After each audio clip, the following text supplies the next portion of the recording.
So today we will see an example of a backtracking problem. So let's say there is a Boolean array, house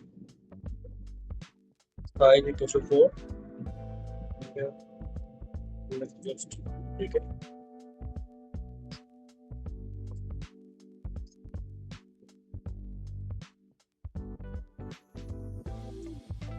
Okay. So if we iterate to this array, we get false. Okay. We are getting these also. Okay. Now let's create a program. Call this. Let's create one method. Call this. Also here.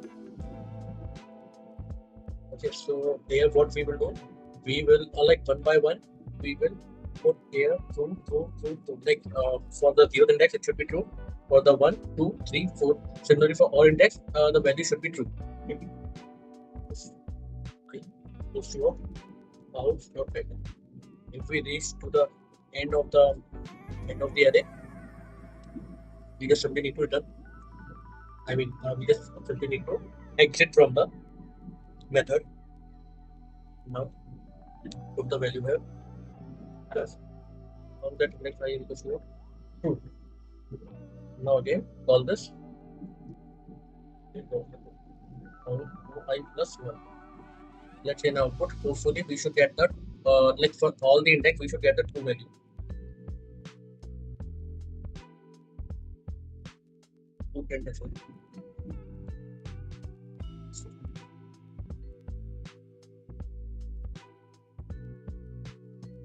Yeah, you're getting the 224.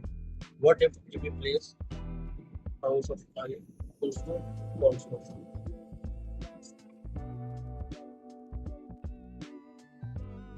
So yeah, we can see for now for all of the index we are getting the false value. So this is like this is just an example of a backtracking. So here like this it works.